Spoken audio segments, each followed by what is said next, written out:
أعوذ بالله من الشيطان الرجيم بسم الله الرحمن الرحيم إن الله وملائكته يصلون على النبي يا أيها الذين آمنوا صلوا عليه وسلموا تسليما الحمد لله إن شاء الله تعالی اللہ تعالیٰ کی مدد سے رسول اللہ صلی اللہ علیہ وسلم کے رسالت کے فیضان سے اولیاء اللہ کے ولایت کے فیضان سے دین سیریز کو کنٹینیو کرتے ہیں۔ دین سیریز میں انشاءاللہ تعالی آج احسان کو سمجھنے کی کوشش کرتے ہیں۔ ہم دین سیریز میں دیکھ رہے تھے حدیث جبرائیل سے 3 اصول ہے: اسلام، ایمان، احسان۔ اسلام کے معنی کیا ہے، ماننا، اور مسلمان کیسے ہوتے ہیں؟ جو اللہ تعالیٰ کی سپرد ہو گئے، دل اللہ تعالیٰ کی سپرد کر دیے اور رخ اللہ تعالیٰ کی طرف کر دیے ہیں۔ ایمان کیا ہے؟ جانتا ہے تو یقین پیدا ہو جاتا ہے۔ جس کو مان لیا اس کی سپرد ہو جاتا ہے، اور جس کو جان لیا اس پہ یقین ہو جاتا ہے۔ ایمان کیا ہے؟ الایمان هو الیقین۔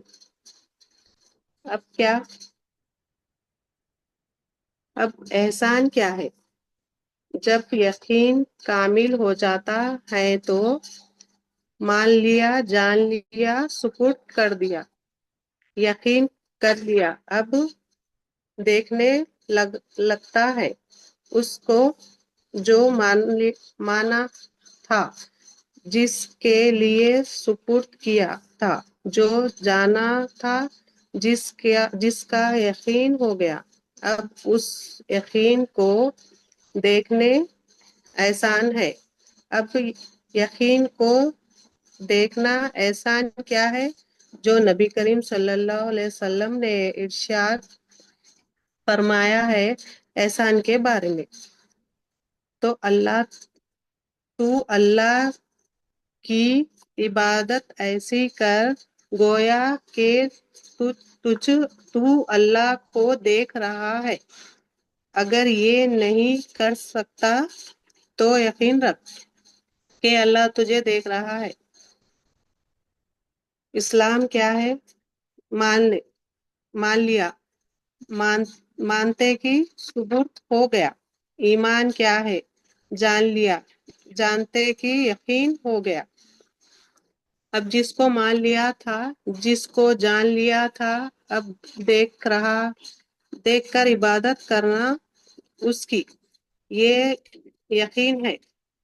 نبی کریم صلی اللہ علیہ وسلم نے ارشاد فرمایا ہے اللہ تعالیٰ نے ہر عمل میں احسان کو فرض کیا ہے۔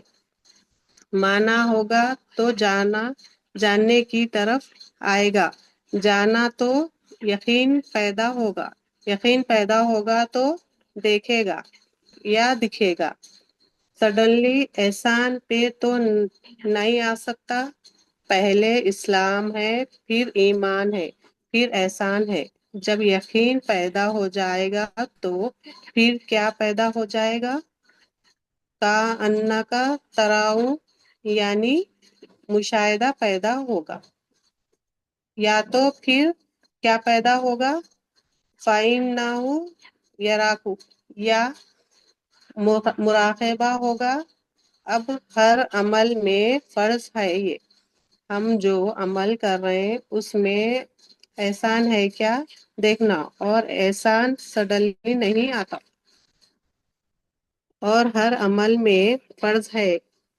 جتنے عمل اب تک ہم نے کیے، ہم نے غور کیا کیا اس کا مشاہدہ، مراقبہ ہے کیا؟ اب ہر عمل میں کیسا دیکھنا کہ اللہ تعالی کو کیا دیکھنا ہے؟ اللہ مالک ہے، دیکھنا ہے، مالک ہے، مطلب اللہ تعالی مختار ہے، دیکھنا، مالک اور مختار دیکھنا ہے۔ اب ہمارے اندر دیکھے کوئی عمل ہے، کوئی عمل ہم کر رہے، تو اب اس میں دیکھنا جو عمل اور جو مالک اور مختار ہوتا ہے اس کی دلیل کیا ہے؟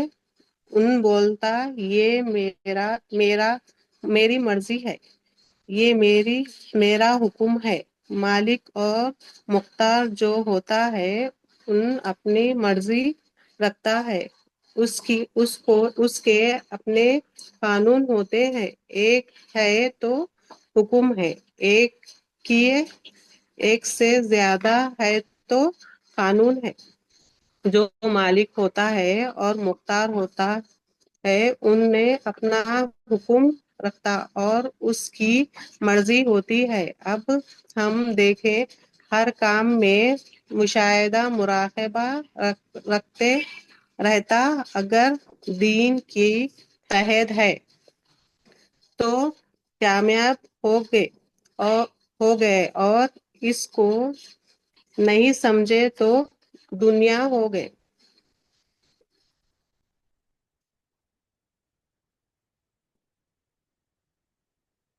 اب بندہ دیکھے کوئی بھی کام کر رہا تو اپنے آپ کو رکھتا میری مرضی چلنا، میرا حکم چلنا۔ اگر دین سمجھ گیا تو انہوں اپنی مرضی ہٹا دیتا، اللہ کی مرضی چلنا، اللہ کا حکم چلنا بولتا۔ دو چیز ہے، ان کیوں بولا میری مرضی چلنا، میرا حکم چلنا؟ کیونکہ ان مالک اور مختار بنے ہوا ہے۔ اب ان کیا بولتا؟ سب لوگ میرے کو مالک مختار دیکھنا، سب لوگ اس کو ماننا بھی، مالک اور مختار جاننا بھی، مالک اور مختار دیکھنا بھی۔ دین جو ہے نا فطرت میں بنا، اللہ تعالی ہم دین میں مالک اور مختار بنے ہوئے ہیں اور لوگوں کو کہتے ہیں کہ احسان کے درجے کی عبادت کر میرے لیے۔ فرعون بنے ہوا ہے، فرعون اعلان کر دیا تھا، انہیں اعلان نہیں کرا، مگر فرعون کے پورے کام کر رہا۔ اگر بندہ دین سیکھ لیا تو ہر کام میں کیا دیکھتا ہے؟ مولا کی مرضی کیا ہے، مولا کا حکم کیا ہے دیکھتا، ہر کام میں دیکھتا ہے مولا کا حکم کیا ہے، مولا کی مرضی کیا ہے۔ جب یہ دیکھنے لگے تو یہ اس بات کی دلیل ہے کہ اس کا مالک یہ نہیں ہے، اس کا مالک اللہ ہے اور اس کی نظر میں اللہ ہی مختار ہے۔ بہت آسان بات ہے، مگر ہمارے زندگی میں ہم اسی طرح سے کر رہے تو ہم چھپے ہوئے ہیں، شرک میں مبتلا ہے۔ شرک کی ساتھ اگر کوئی زندگی گزار رہا ہے تو لعنتی زندگی گزار رہا ہے۔ ایک ظاہر کا شرک ہے، ایک باطن کا شرک ہے۔ اب ایک واقعہ کو سمجھتے ہیں، ایک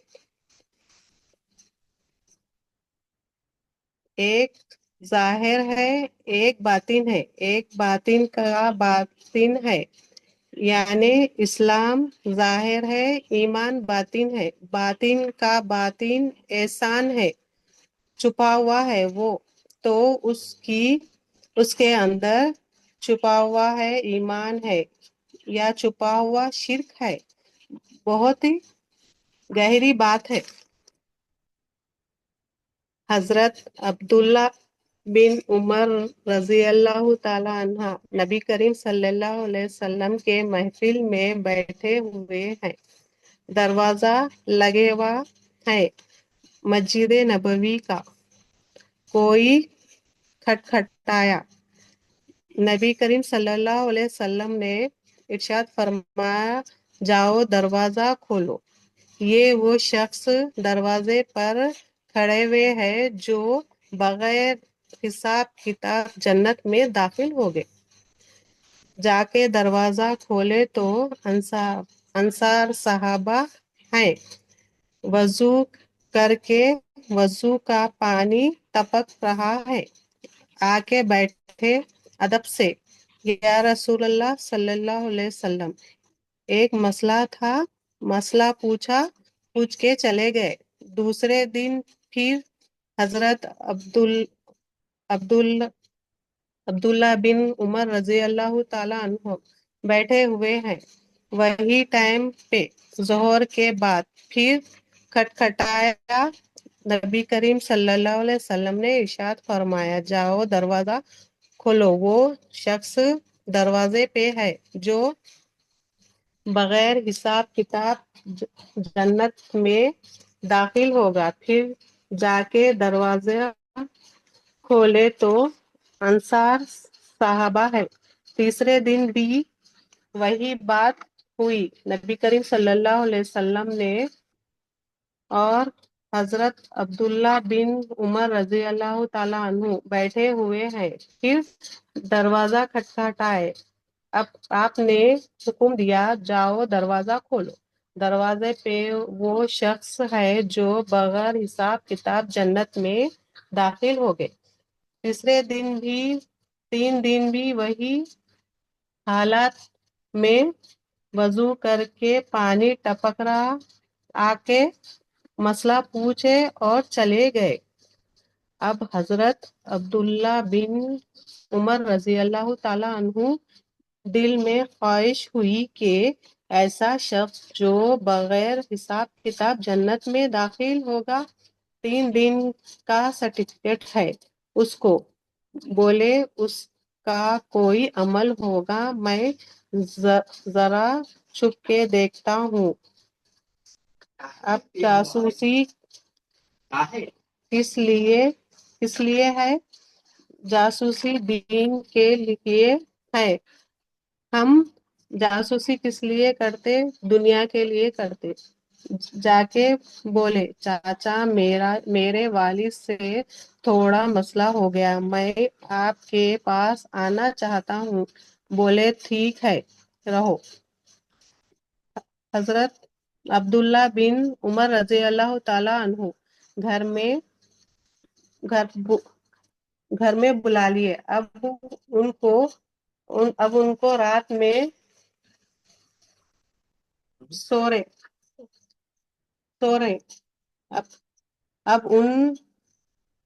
انہوں رات میں سو رہے نہیں، دیکھ رہے چاچا کب اٹھتے کی کیا کرتے کی۔ چاچا عشاء کے نماز پڑھ کے سو گئے تو فجر میں اٹھے، تہجد میں بھی نہیں اٹھے، فجر میں اٹھے، فجر کی نماز پڑھ لی، دن میں دیکھے دن میں کتنی کھیتی باڑی کے لیے نکل گئے، کھیتی باڑی کر کے ظہر پڑھے اور عصر پڑھے، مغرب پڑھے، عشاء پڑھے، نارمل روٹین ہے، ایسی تو کوئی خاص عمل نہیں ہے، مگر میں تو اپنے زندگی میں تہجد پڑھتا ہوں۔ حضرت عبداللہ بن عمر رضی اللہ تعالیٰ تہجد پڑھنے والے ہیں، انہوں جتنا قرآن پڑھتے اس سے زیادہ قرآن میں پڑھتا ہوں، دیکھا گیا تو میں زیادہ ہوں عمل میں، لیکن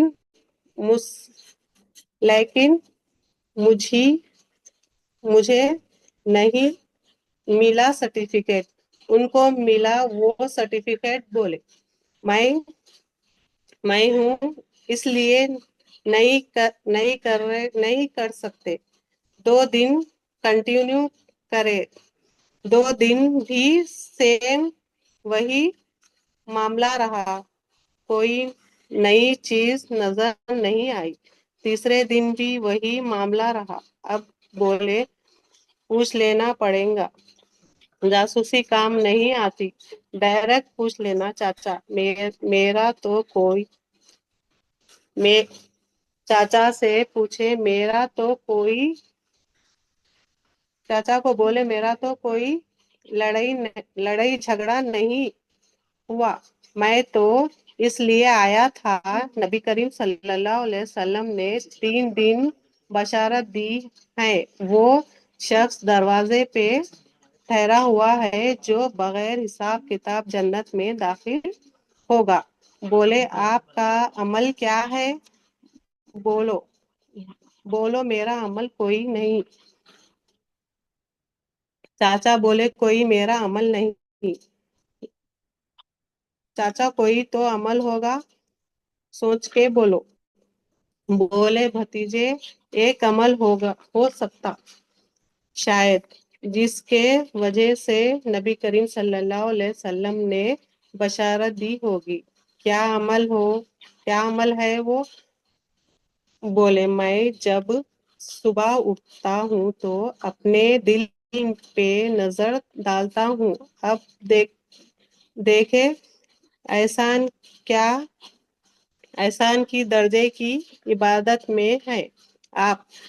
میں دل میں دیکھتا ہوں کیا میرے اندر میں ہے کیا، میرے اندر حسد ہے کیا، کسی کے ساتھ کینہ ہے کیا، تو میرے دل میں دیکھتا ہوں۔ میں سب صحابہ کو مجھ سے بہتر سمجھتا ہوں، میں تمام صحابہ میں خود کو ادنا سمجھتا ہوں، اور عبداللہ بن عمر رضی اللہ تعالیٰ عنہ میرے نظر میں تمہارا مقام زیادہ ہے، میں تم سے ادنا ہوں، میں سب کو بہتر سمجھتا ہوں، اپنے آپ کو ادنا سمجھتا ہوں۔ جب صبح ہوتی ہے تو یہ عمل کرتا ہوں، دیکھنا یا دکھنا۔ دیکھ رہے کیا آپ دیکھ رہے؟ تمام صحابہ نبی کریم صلی اللہ علیہ وسلم کے اعلیٰ ہیں، میں ادنا ہوں۔ صحابہ کے عمل کیا ہے؟ سب بہتر ہے، میں سب سے ادنا ہوں، اور ہمارے عمل میں کیا ہے؟ تمام دنیا نکمی ہے اور میں بہتر ہوں۔ پھر بولے جب رات ہوتی ہے تو پھر دیکھتا ہوں، اپنے دل میں نظر ڈال کے دیکھتا ہوں، کیا تو نے آج بہتر سمجھتا ہے اپنے آپ کو؟ تو میں دیکھتا ہوں میرے دل میں یہ بات کبھی نہیں آتی کہ میں کسی سے بہتر ہوں۔ میرے دل ہمیشہ یہ گواہی دیتا ہے کہ نبی کریم صلی اللہ علیہ وسلم کے تمام صحابہ مجھ سے بہتر ہے، یہ عمل ہے۔ تو بات کیا ہے؟ احسان کی درجے کی بات ہے، دیکھنا یا دکھنا، مشاہدہ یا مراقبہ۔ اور نبی کریم صلی اللہ علیہ وسلم نے ارشاد فرمایا، اللہ تعالیٰ نے ہر عمل میں احسان کو فرض کیا ہے، ہر عمل میں احسان فرض ہے۔ نبی کریم صلی اللہ علیہ وسلم نے ارشاد فرمایا، جس عمل میں اخلاص نہیں ہوتا اللہ تعالیٰ وہ عمل قبول نہیں فرماتے، اور جس عمل میں اخلاص ہوتا ہے اللہ تعالیٰ اسے قبول فرماتے ہیں۔ نبی کریم صلی اللہ علیہ وسلم نے ارشاد فرمایا، جو صاحبانہ احسان ہے وہ ہی اخلاص والا ہے۔ قیامت کے دن اللہ تعالیٰ ارشاد فرماتے ہیں، صاحبانہ احسان کہاں پر ہے؟ صاحبانہ احسان کے ایک جماعت مقدس حاضر ہوگی۔ اے اللہ تعالیٰ، ہم صاحبانہ احسان ہیں۔ تو اللہ تعالیٰ ارشاد فرماتے ہیں، تم نے سچ فرمایا، میں نے اپنے نبی سے وعدہ کیا تھا کہ صاحبانہ احسان پر الزام کی کوئی گنجائش نہیں ہے۔ صاحبانہ احسان پر الزام کی کچھ گنجائش ہی نہیں ہے۔ اللہ کی رحمت کے ساتھ جنت میں داخل ہو جائے گا۔ نبی کریم صلی اللہ علیہ وسلم نے ارشاد فرمائے کہ مسکراتے ہوئے اللہ تعالیٰ نے صاحبانہ احسان کو قیامت کے تکلیفوں سے محفوظ فرما دیا ہے۔ نبی کریم صلی اللہ علیہ وسلم نے ارشاد فرمایا ہے، احسان والوں کے لیے خوشخبری ہے، جو صاحبانہ احسان ہے ان کے لیے خوشخبری ہے، یہ ہدایت کی چراغ ہے۔ صاحبانہ احسان کیا ہے؟ ہدایت کے چراغ ہے۔ اللہ تعالیٰ ہر سیاہ فتنے انہی سے ختم فرمائے۔ جتنے فتنے ہوگے صاحبانہ احسان کو اللہ تعالیٰ سلیکٹ کرے۔ جو سیاہ فتنہ ہوگا اللہ تعالیٰ ان سے ختم کریں گے۔ سب سے بڑا فتنہ شیطان کا فتنہ ہے۔ تو بات کیا ہے؟ صاحبانہ احسان کون ہے؟ دیکھنا یا دکھنا، یہ احسان ہے۔ اسی سے میں اپنی بات کو ختم کرتی ہوں۔ جو کچھ بھی سنا گیا ہے، کہا گیا ہے، اللہ تعالیٰ اسے عمل کی توفیق عطا فرمائے۔ آمین ثم آمین۔